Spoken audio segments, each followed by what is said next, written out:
Hey everybody, how are you doing? My name is Makeda, Voletta, also known as the Body Scientist, and I'm live on my IG page. I will save this and repost it to my YouTube, the Body Scientist 81. In case you're unfamiliar with me, I have a background in exercise and sports science, nutrition science.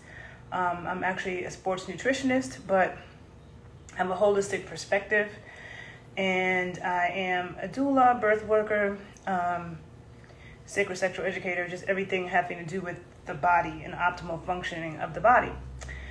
And for those of you who follow me, you know that I travel a lot. Hey, Kenny. You know I travel a lot. And I've been wanting to do this video for a while, talking about how I stay healthy as I travel, okay? Because there's much to be said about this, and I don't see, I have never come across anybody giving great advice on that area, right?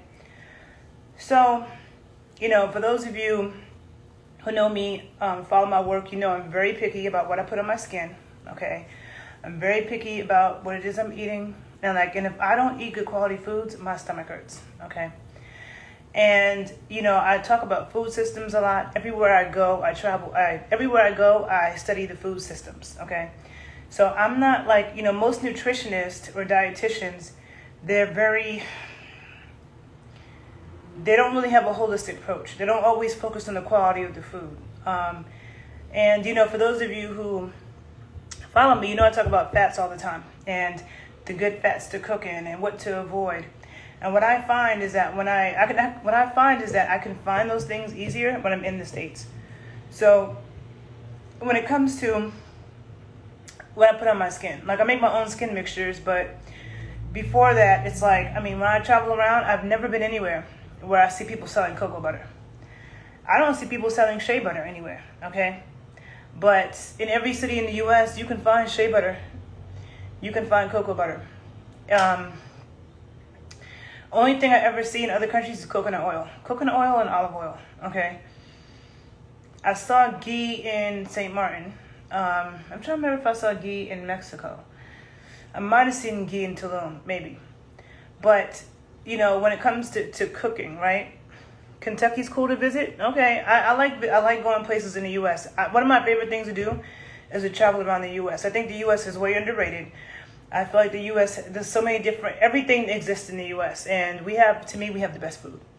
But just in terms of food diversity, I'm American, I don't know half the stuff that we eat. Every single state and city you go to, there's dishes you never heard of, right? And I think American food is very diverse. But also, just when it comes to quality, when I tell people it's good to cook in duck fat or tallow, grass-fed butter, ghee, I have never. You could probably find it in Europe. I've only been to Paris once. I've only been to London once. Been to Amsterdam twice. But, doesn't mean I've seen everything. But when I go to those countries, or any country, I go in practically every supermarket that I pass. And I analyze what's in them. I never saw. Now, I would think that in Europe you would see it. And I'm sure you can find it in Paris, because the French cook with these fats. But I didn't. I'm trying to remember. Did I go in how many supermarkets? I don't know if I went into many supermarkets in Paris, but I definitely did in London. London, they eat more processed food in London than in the States, okay?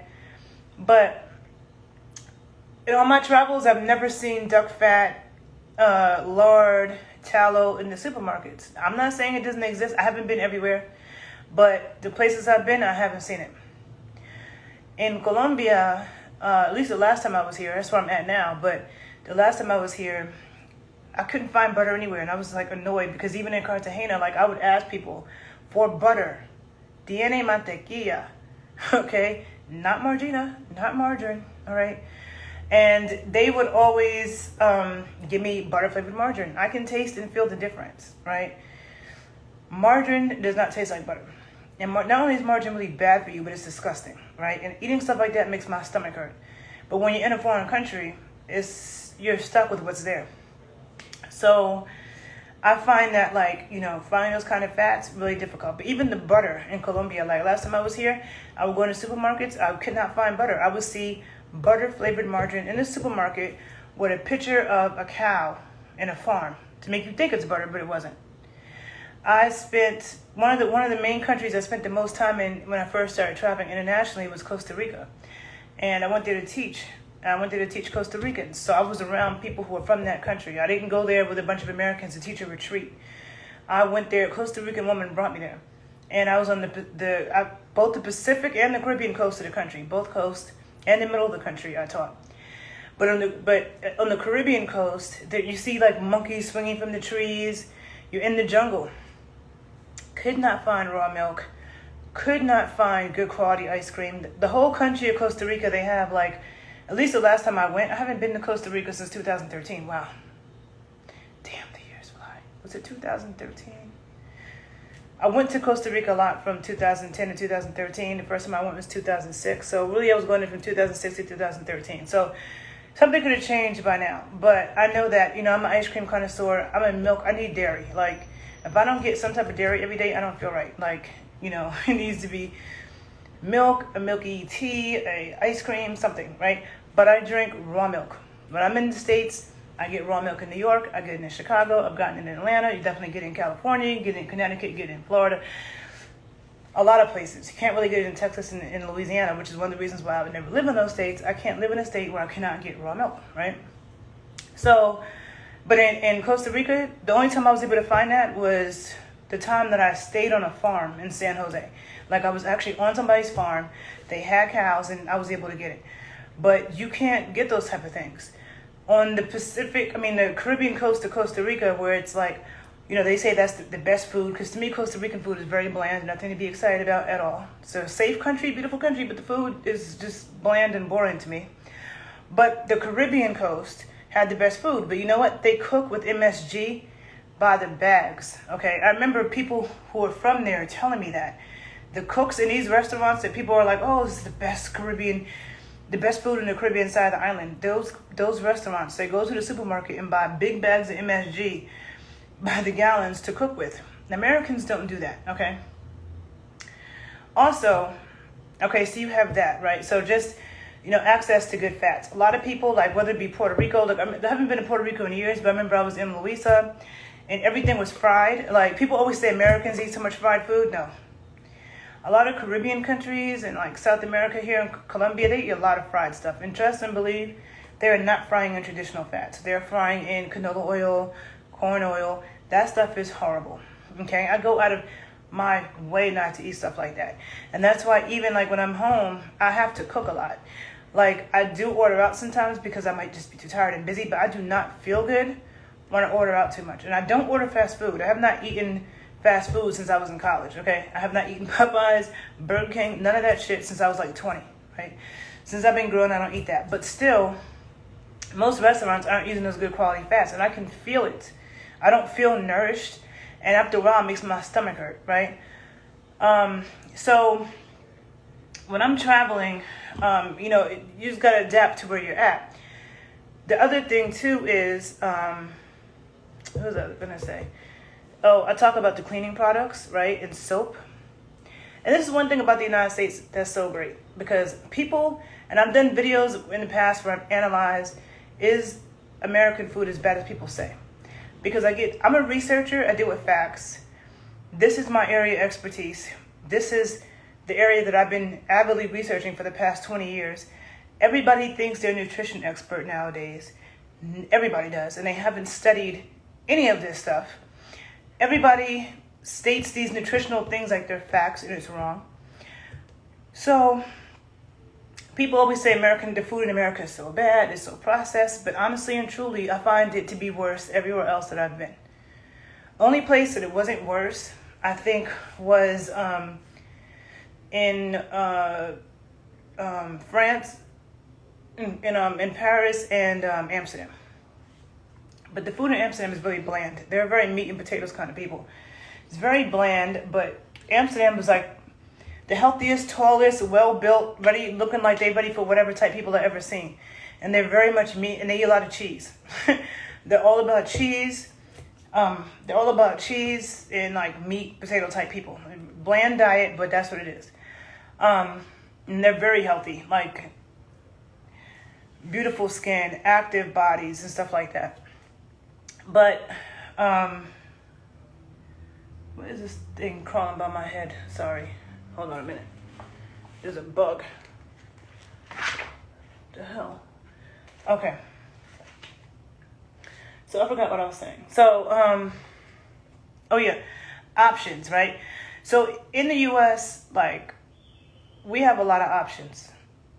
I've never been to another country where you have so many options. Like, I'm talking about when it comes to soap. I can go to Whole Foods right now. They got 10 different kinds of soap. 10 different kinds of soap that might be made with coconut oil and cocoa butter. It may be goat's milk or with like natural. I do not use Dove or Irish Spring. I have not used any type of commercial soap on my skin since I have been grown. Okay, I don't know how people use those regular commercial soaps. They dry your skin out. When you use soap that has goat's milk, coconut oil, cocoa butter, olive oil, palm oil, it moisturizes your skin. Okay, it cleanses because those oils help to clean actually, but it feels soft and moisturized. When you use like the Dove and the Irish Spring, it just dries your shit out. But that's when I've been in other countries, that's all I see. I've never been able to find the soap that I would use that's up to my standard. I have never seen that in another country. Okay, I'm not saying they don't have it. Maybe if you went to a local farmer's market or something, but I've never seen it. Okay, so in the States, you can find that in like a drugstore, or you might find it in a supermarket. Okay, Sprouts, a Whole Foods, or another local store like that. Same thing with cleaning products. In the U.S. we have like, you go to Whole Foods or a supermarket like it, you got like 10 different kinds of natural cleaning products. I find that when I go to other countries, especially like Spanish-speaking people, they are great at cleaning, okay? And not to be stereotypical, but they're very clean. Like every Spanish-speaking country, I feel like they're very good with, they don't play when it comes to cleaning, but they use the harshest cleaning chemicals, right? And I can't stand that. Like, I really can't stand it. Those chemicals are very cancer-causing and toxic. And there's no need to poison yourself with all these cancer-causing chemicals in your environment when you could use natural soaps, okay? Where was I? Oh, when I was in St. Martin, I did see Castile soap in the supermarket, right? And I saw Castile soap and I saw castor oil in the supermarket, in their health food store. There was like an organic health food store I went to in St. Martin. But it still didn't compare to what you could find in the States, okay? Like even when I'm in New York City, okay? In New York City, there is, like, when I want to hydrate, I drink coconut water, I drink watermelon juice. I do not drink Gatorade at all, okay? When people do things like drink Gatorade, which a lot of people do, use regular cleaning products, use regular soap, regular lotion, spraying, chemical stuff in the air, or burning some toxic incense that are made from low quality ingredients, and then people wonder why people end up with cancer. There's so many things that people do. People use a microwave. You should never use a microwave, but if you do turn on a microwave, you need to be like 100 feet away from it or out the room. That's how much radiation comes up a microwave. It's really, really bad. So a lot of people who just live like a regular life, they use microwaves all the time. They use regular soap. They use regular cleaning products. They're cooking in canola oil. That's the prescription for cancer. You have like all these different cancer-causing things, and they work synergistically. So in terms of finding these good quality fats, I've never been any place where I can find them as easily as I can find them here. When it comes to finding pasture eggs or grass-fed meats, there's a lot of places, especially when I've been in the Caribbean, okay, and in South America, and the only place I've been in South America is Colombia, and then I've been to Costa Rica and Central America, but when I was in Jamaica, and it's been a long time since I've been in Jamaica, but I remember all I saw in Jamaica was, I remember when I was there, I did not see fresh squeezed juice like that. Like, you think, oh, you're in the tropics, people are going to have juice. I saw people drinking pineapple soda and grape soda. And I saw the same thing when I was in Haiti. When I went to Haiti, I remember being so freaking thirsty. And everywhere we went, people were trying to sell us soda. I never saw so much soda in my life as when I was in Haiti. It was like 20 people right next to each other selling soda. And I'm like, I don't want soda. You don't got coconut water or something, or some type of fresh, like it's the Caribbean. Like, but when I'm in New York City, I can find fresh squeezed juice, coconut water easy, like every bodega. You know what I'm saying? Or coconut, or watermelon juice or whatever. It's very easy. So, and what was the other thing? A lot of people don't know how to analyze ingredients and they have no idea what they're eating. So they just have this assumption because you hear that Americans eat the worst and our food is the worst. So people just keep reciting that. And they're like, well, I'm going to move over here to the Caribbean and be healthy. But it's like, actually, you have less options in those places. Way less options. And I can see, sometimes I want to look up the stats because just by looking at people, you don't always know how healthy the population is. But I can guarantee you that people in all these countries, if they're not already really sick with a bunch of health problems, they will in the next 10 years, okay? Because while a lot of people in America are waking up, not everybody, but there's enough demand to people that's waking up that now you're starting to see pasture eggs in a regular supermarket. You're seeing Kerrygold grass-fed butter in a regular supermarket, okay? You can find natural soaps in a lot of supermarkets, even some drugstores. And you can find sanitary napkins that don't have a bunch of bleach and chemicals in drugstores. When I'm in other countries, you just see the regular everything. Just the regular, that's it. You don't have all these different options. So that's one of the things about the U.S. when it comes to access. I really think that it's a myth that the food is so bad. Like if you eat food from the commercial food industry, yes, but you can avoid that. And it's not hard to do that here at all. And I talk about that a lot in my videos in case, you need to go back and look at them. So anyhow, getting back to the point of the talk. So when I travel, it can be hard because I don't eat anything they give me on the plane, okay? I don't know how anybody eats airplane meals, okay? That is disgusting. I cannot eat something airplane's so small. Where'd that food come from? Like I can't eat something that comes to me in this little package. I'm good on that, okay? Then that's when you have like the long international flights and they're giving you meals. I don't want that. But just regular flights, they want to give you pretzels and cookies. That shit is not good for you. Sitting around eating pretzels, no way is that good for you. So a whole bunch of wheat and flour, or they're giving you cookies and they're giving you juice and soda, like, no. So what I try to do, and then in the airports, some airports have upgraded. There are some airports in the States that actually have good food in the airport. But generally I try to avoid airport food because a lot of times it's expensive, it's not that good. And so what I try to do is I try to eat good before I travel. I don't like traveling hungry. But that can be hard sometimes because like today I had a flight at 5 in the morning. Had to be at the airport at like 3 in the morning. Had to get up at like 2 in the morning. So I didn't eat anything, had a short layover. And the options, I'm not going to get a dusty little greasy sandwich out of the airport. You know what I'm saying? So to me, those are the days that I might just fast. Like I don't really believe in fasting. I don't ever fast on purpose. I fast when I'm traveling and I don't have access to good food. I just won't eat. I'm not going to eat garbage. I just won't eat. So, and that's why but if I've been working out a lot, I'm so ravenous hungry.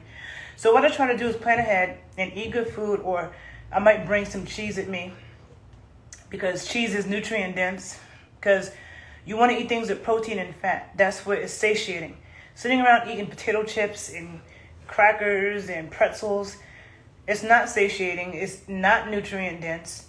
Okay. Yeah, see, you'd be starving on the flights. That's what I'm saying. Like when you're starving, then you're more likely to eat the cookies and the pretzels. And then to me, when I eat stuff like that, I don't feel good after I eat that. Like then I'm like, why did I eat that? Like I just don't feel good when I eat all those grains and flour. I just don't. But when you're really hungry, sometimes you eat anything. And it's protein and fat that helps to keep you satiated. So getting like a good quality yogurt, like sometimes it kind of just depends on where you are. Like if I'm going to gravitate toward the cheese and the yogurt because I'm like, this easy to digest if you don't have digestive problems, okay? I don't have a problem digesting cheese or yogurt, okay?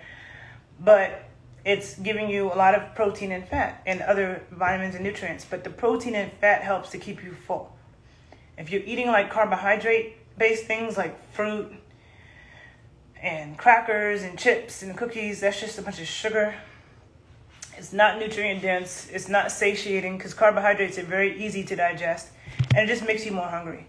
So I really try to plan ahead with that. But sometimes I'm not able to.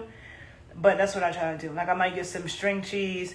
Or even in the airport sometimes they might be selling that. And I might grab a couple just to put something there. So it can kind of depend. But then like When I walked into my Airbnb here in Colombia, they have this sitting here. You know, it's a gift, free, right? It's Mandarin and pineapple soda. There's no way in hell I'm drinking this. And let me tell you something. The soda thing. Every country I go to in the Americas, I just talked about Haiti and Jamaica. But did you know Mexico was #1 in the world for drinking sugary drinks? What is this? This is pineapple and mandarin soda from Colombia. Okay, piña y mandarina. I wouldn't drink this because this has a whole bunch of crap in it. Okay, it's, you know, it has all these sorbates and stabilizers and carbon cellulose. What the hell? Xanthan gum. I'm reading, it's all in Spanish, but I know my foods. Xanthan gum, got sodium benzoate, this artificial sugar, acetylsame K, which is really cancer causing. There's sucralose in here. There's a bunch of crap in here, okay? This is really bad. Really bad. I would never drink this.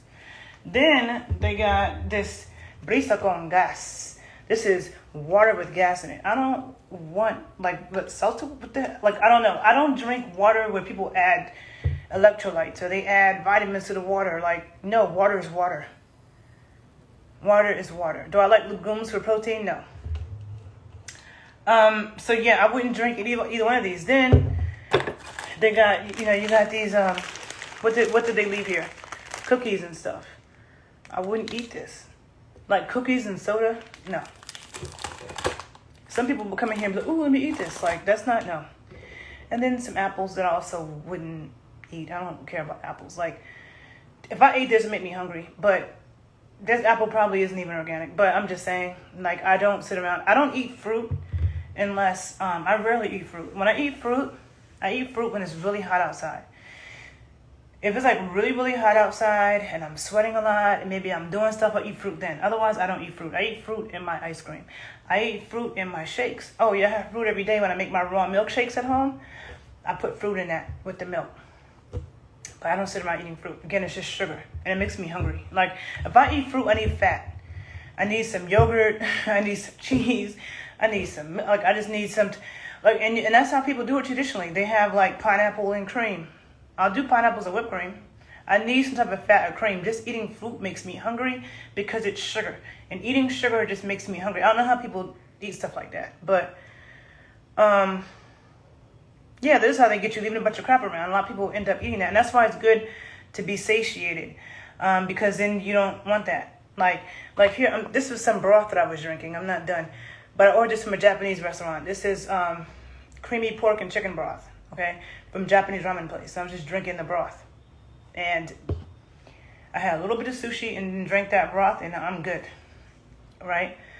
In Colombia, one thing about Colombia, and probably a lot of Spanish speaking countries, but I could say because I spent a lot of time in Colombia, they have a lot of soups. A lot of caldos. Like a lot of, when I say soups, I mean like brothy soups. They're made from like broth heavy soups. I know the Dominicans do too. I've never been to the Dominican Republic, but I know about sancocho, like, so the broths are critically important. Broth is a health food, okay? And you typically find broth in Japanese ramen places. Usually they have pork broth, okay? And pork broth is a superfood. You have all these healthy Japanese people. All they do is consume pork broth. Then you have Mexicans. They do a lot with broth, with caldo, in brothy soups, okay? The Mexicans do, the Japanese do, Koreans, they'll have brothy stuff. So I'll look to those ethnic groups when I'm really trying to find, like if I'm like, I really need broth, I'll look to that. And the thing about Colombia is they have a lot of international food here, so you can find that. And their own food is very broth heavy. And they also eat a lot of organ meats here, which is also very good for you. But yeah, so, and the other thing is I'm sensitive to artificial chemicals in the air. Like, I hate it. Like, one of the reasons why the Airbnb I'm staying at, so you probably can see, there's a balcony back there. I got the door closed, right? There's a balcony. When I travel, I like to stay places that have balconies. I need a balcony. That's one reason why I don't like hotels. And there are hotels that have balconies, but it's rare. I need fresh air. I cannot stand, okay? I cannot stand being closed up in a place. Like, the air to me feels stale. Then I hate when people try to put scents. Like, some people they think they're doing something by, I'm going to put this plug-in, this Glade plug-in so it smells good. To me, it does not smell good. It smells like chemicals. It makes me sick. I can taste it. It's just horrible. And it's really cancer-causing. Like, look it up. Look up most incense. Unless you have a high-quality incense or air freshener that plug-in is putting a bunch of cancer-causing chemicals in the air. And to me, it doesn't even smell good. It smells like chemicals. And I hate walking into a place and smelling that, and then you can't open the window. I also hate that when getting in cars, about getting somebody's car and they got those trees that hang from the, those scented trees that they hang from the rearview mirror. That stuff is poison. I hate that. Like, there's something, like, I just can't stand it. And people will have the windows up. I need fresh air, okay? I need fresh air. Then, I have to make sure that I travel with stuff to put on my skin and my own soap. I always bring my own soap, and I always bring my moisturizers. Always. I do not use, and you can't, that's the thing about traveling in Europe though, is like, when I was in Europe and I flew to different countries, and said, I don't think I'd want to do that again, because the rules for flying in Europe, it's like in the US, you can't bring fluids onto the plane that's more than 3 ounces or 4 ounces, something like that. But in Europe, they limit you to, like, all your 3-ounce bottles of liquid have to fit into one sandwich-sized Ziploc bag. And the Ziploc bag needs to completely closed with no open areas or anything. And nothing poking out the bag, no holes in the bag. If you can't fit all your liquids in that bag, you can't take it on a plane. Now, that's a problem, especially for black girls, because we got stuff we need for our hair. I need stuff I need for my skin. And then if I'm going to be gone for, like, a certain amount of time, like, and I remember when being in London and the guy was like, oh, you could just throw it out. There's a body shop on the other side. I'm like, I don't want anything out of the body shop. No. So if I were to throw my moisturizer out right now that I put on my skin, I don't know what I would use. I probably would have to go to the supermarket and get olive oil or coconut oil, because I'm definitely not going to find any cocoa butter here. Cocoa butter apparently comes from South America, but I have never seen cocoa butter in Colombia. Okay. I don't really see palm oil in the store either. So, like, my skin mixtures, I might put palm oil and ghee and cocoa butter, sometimes shea butter. It's not easy to find those, okay? So, I definitely travel. I make sure I do not forget my moisturizer, and I do not forget my soap, okay? Then, with leaving the country, a lot of people, some countries want to force you to use hand sanitizer. I do not. If you have not seen my videos about why I would never use hand sanitizer, check it out. If you haven't seen my videos on the microbiome, like in preventing intestinal dysbiosis, probiotics, why it's so important, check them out. I maintain my microbiome like my life depends on it, because it does.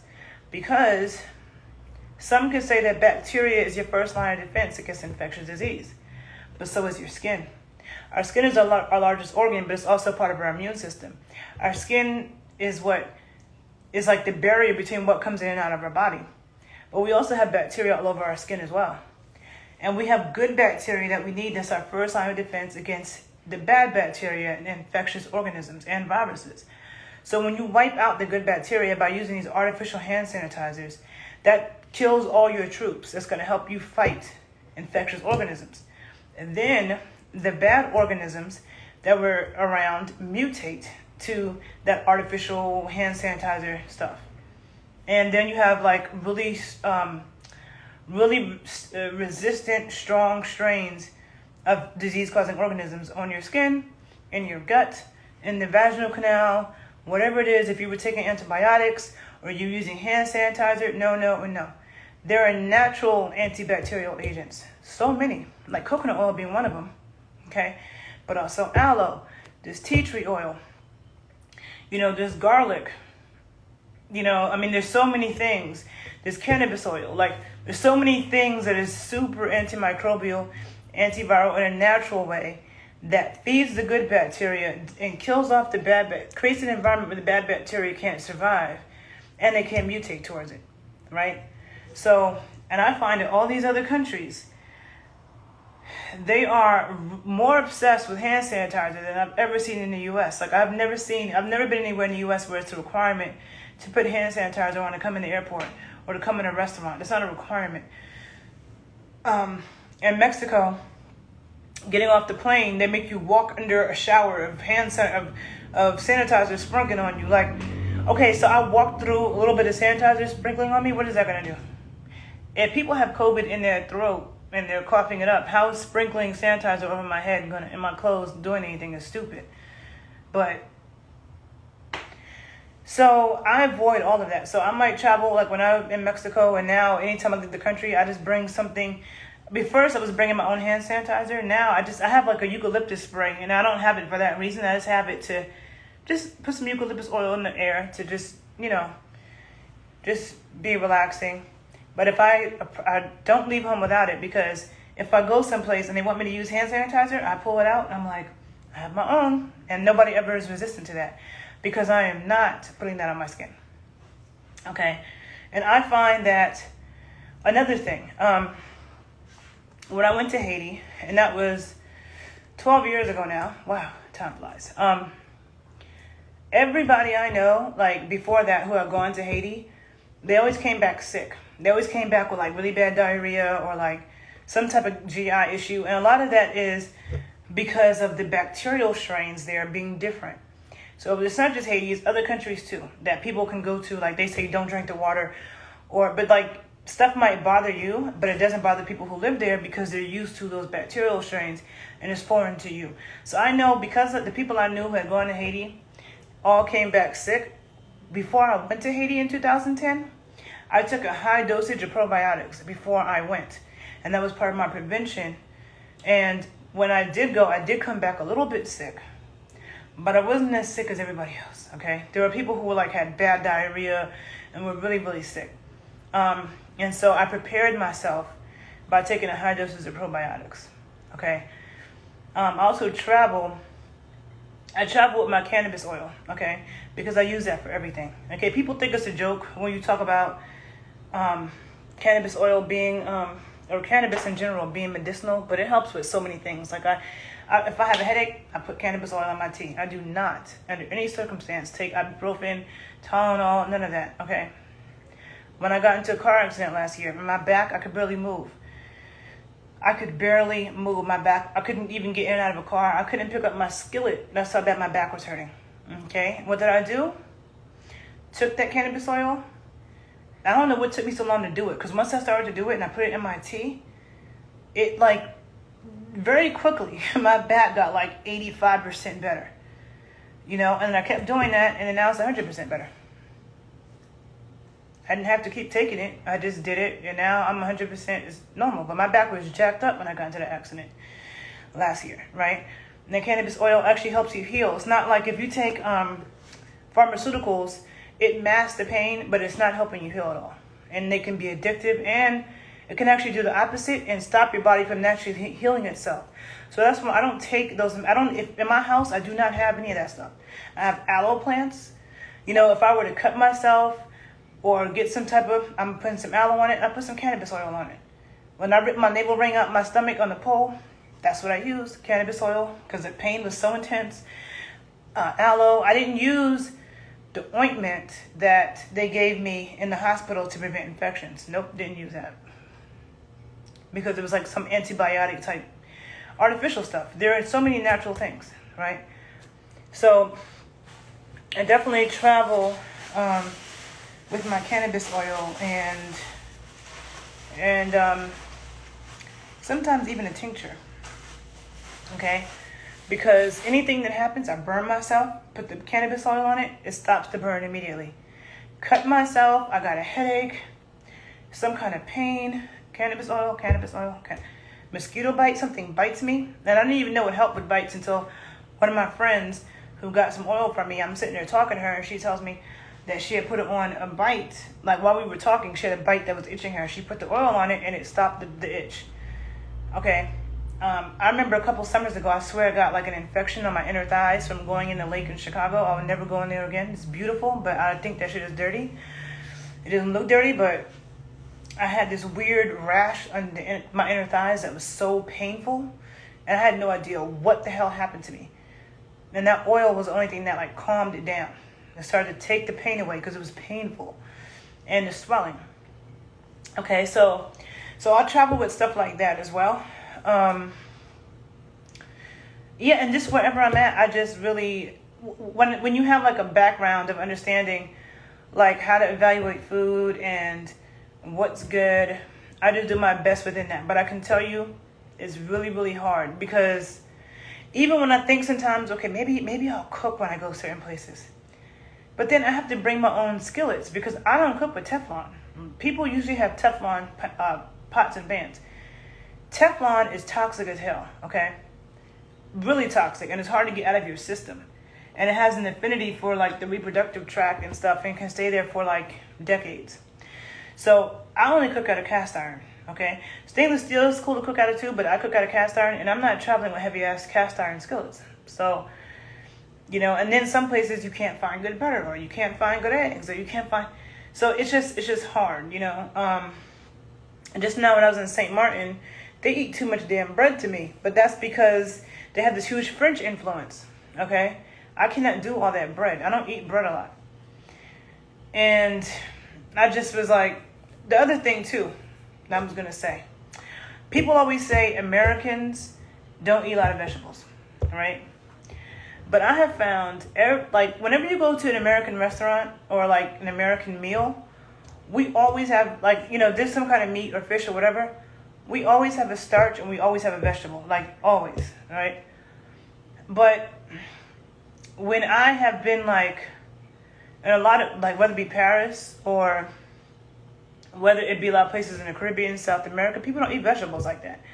Like, they will eat meat and two starches. I cannot do meat and rice and French fries. Like, and we don't do that over here. Someone's going to throw a vegetable in that mix, a cooked vegetable, some spinach, something, you know. So I find that other places eat way less vegetables than we do. I think vegetables are overrated anyway. To me, it just helps to balance things out. I can't do all of those starches, all right? But that's how people eat everywhere, okay? So I get tired of the myths about the U.S. and people just keep reciting that, when it's like, literally, I study this everywhere I go. Not only am I studying it, but I myself am a picky eater, and I want good quality food and good quality things.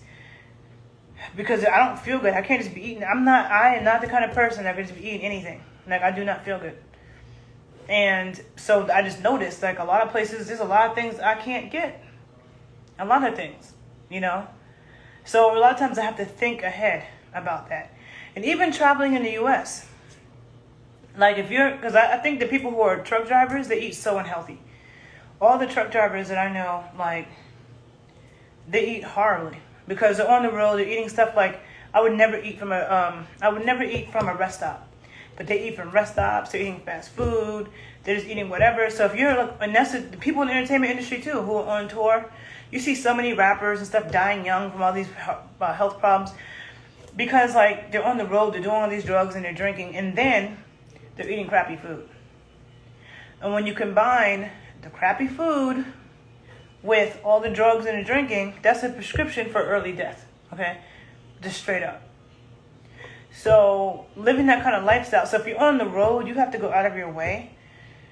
Like, even in the States, yeah, you have to go out of your way to make sure you're eating good things. Because I find in the States, and this is a general statement, because the States is a huge country. I mean, the United States is big, but most of the time, I feel like I find the best quality foods in cities, if you're in a major city.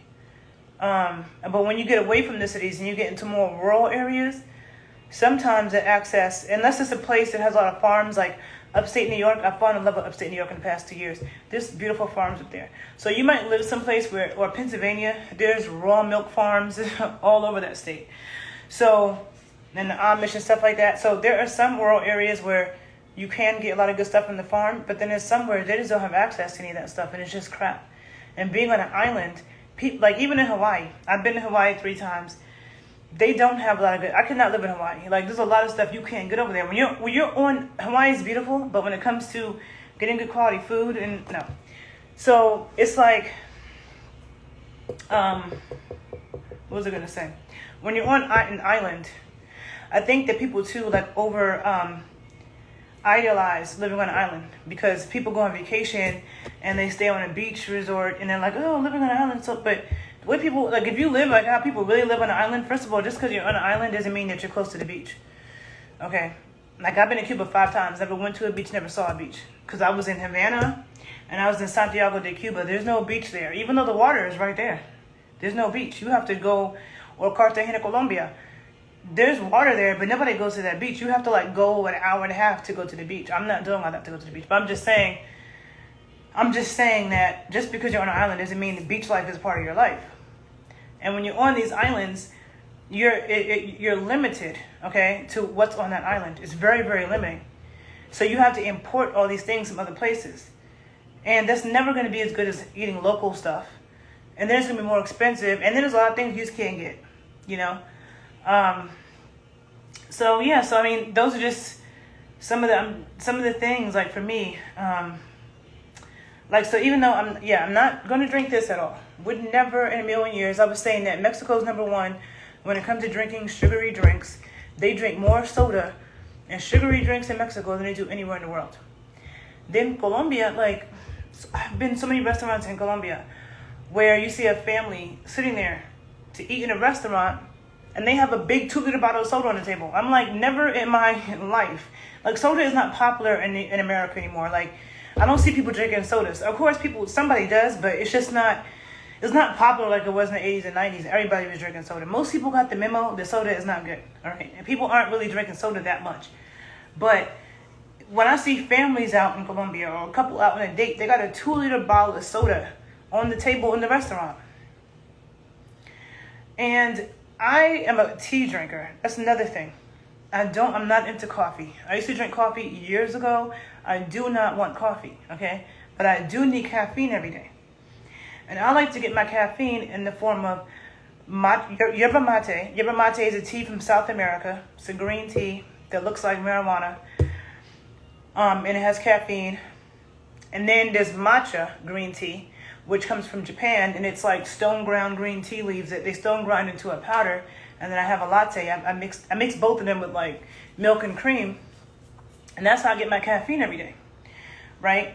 But when I'm out of the States, I can't find that. Like when I was in Europe, first of all, like Starbucks will be my go-to because at least that's like the place that like it's almost everywhere, and I know they're gonna have matcha because a lot of people don't have matcha, and in some people's matcha, a lot of people have low quality matcha, which is really bitter and nasty. So like I know some coffee shops in New York and Harlem. I know some coffee shops by me in Chicago that have good quality matcha, but most places that have matcha, it's not good quality. It's really nasty, and it's not easy to find. So sometimes I'll travel with my yerba mate. Like I have some. I brought a bag of yerba mate with me. So what I'll do here is I'll order some chai tea from Starbucks because there is a Starbucks in Colombia, and then I put my matcha tea inside of that, and that's how I'll do it. The matcha here from Starbucks is good, but when I drank matcha tea from Starbucks in Europe, I don't care if I was in France, the Netherlands, England, it tasted like vomit. I could not understand why it tasted literally like vomit. It tasted like rotten milk. And I'm like, I don't understand. Starbucks is a chain, okay? It's a chain. So why does this taste consistently disgusting over here? I don't get that. I don't get it. But tea doesn't seem to be the thing a lot of places. And definitely in the Caribbean and South America, they don't do tea, okay? It's all about coffee. And that's what I'm saying. Another great thing about America, okay, is that if you want tea, you can find tea, okay? If you want coffee, you can find coffee. And you can find all kinds of varieties of it. You want cheese, we can go to a store, they got 50, 80 different kinds of cheese. You don't see that in a lot of other countries. They'll have like 2 or 3 different kinds of cheese and that's it, you know? So it's like the tea thing, like just now when I was in St. Martin, I was kind of miserable because if they don't have tea, I'm like, okay, I'm gonna have to drink coffee. But I don't feel good when I keep drinking coffee every day, you know? So what I did, I talked about this in another video. I found this coffee shop that I was going to. They had chai tea, but they were out of it all the time. And so then I saw that they made a ginger latte where they took the ginger juice and they mixed it with the frothy warm milk, and they made a latte, and they put cinnamon and maple syrup. So, and it was really good. So I got that, and I put my mate tea bags in there because I feel so much better when I consume caffeine in the form of tea. It has a different effect on you than when you're consuming it as coffee. And I'm gonna do a video about that too in a moment. I did do a video in the past about caffeine. Is caffeine really bad for you? Check that video out because I go into depth about that, because it's not. It depends on your source. Now I'm gonna do another video about these energy drinks because I've always been anti 5-hour energy drink, Red Bull, all that crap. I've always told people that. And lately when I started to actually research it, I learned a lot of disturbing things. So I'm gonna do another video about that. But I'm just saying, and then when I was in Cuba, of course in Cuba, you're just drinking coffee. Of course in Cuba, you don't have options, okay? You don't. And when I was in Haiti, there was no options. But that was because I went there right after the earthquake. But I can imagine it's like that anyway, because it's like that a lot of places. You just have whatever it is that they have there, especially when it's an island, and especially when it's a poor nation. They don't, you know what I'm saying? Like, it's like whatever's there is there. Cuba has a big ice cream culture though, which I love. Like, they worship ice cream. They have like literally a culture around ice cream.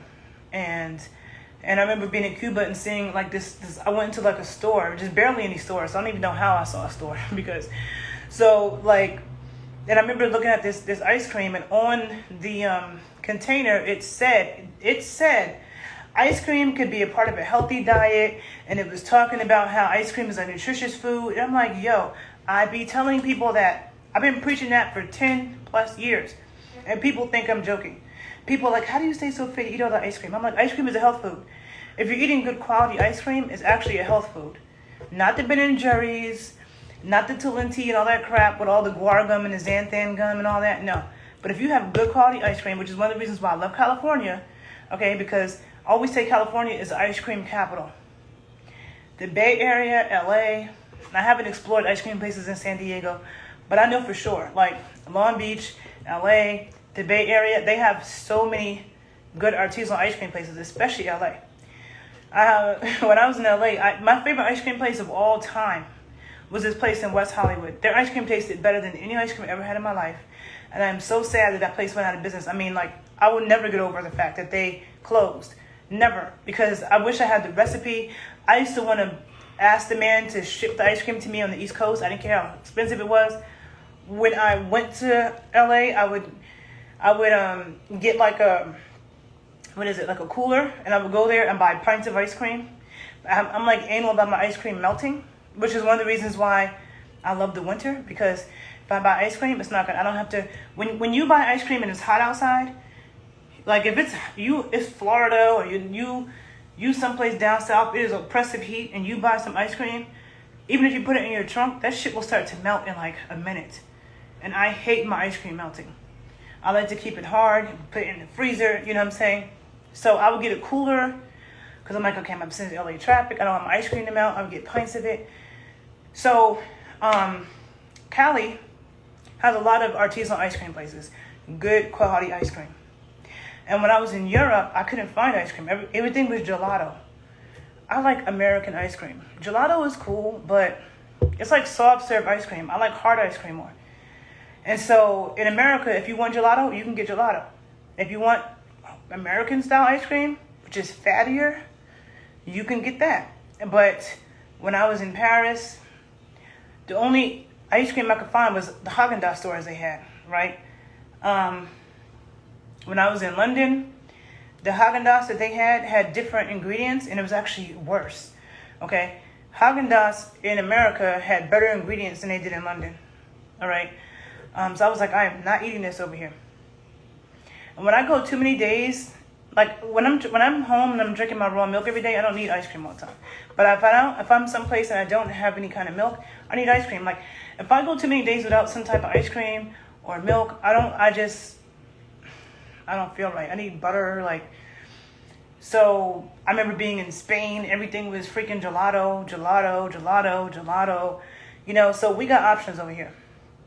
And there's a lot of artisanal ice cream places opening in a lot of different cities, you know, where ice cream is made from better ingredients. So what I'm trying to say to you is, Like, people keep saying that everything in America is so bad and it's so processed, but you can find, I can guarantee you, people who say that you can't, you don't know what you're talking about, because this is what I know, this is what I research, this is what I do, this is what I teach my clients.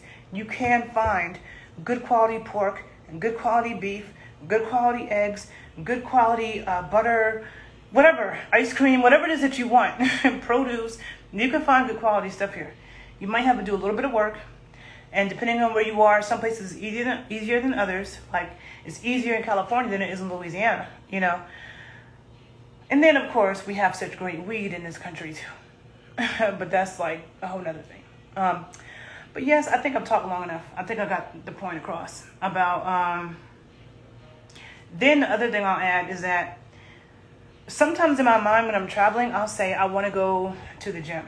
But I usually never make it to the gym. I made it to the gym when I was in Spain, when I was in London. But a lot of times I don't make it to the gym when I'm traveling. Because, I don't know, whatever. But, like if I'm someplace that's hilly, like just now when I was in St. Martin, it was super freaking hilly, okay? And in parts of Colombia, it's like that. Medellin is like that, really, really steep hills. So walking up really, really steep hills, that's a serious workout. Serious. Like I remember I lived in Pittsburgh and it was steep hills. I remember I gained like 3 inches of booty meat from walking up 1 block to the school I was working to every day because the hill was so steep.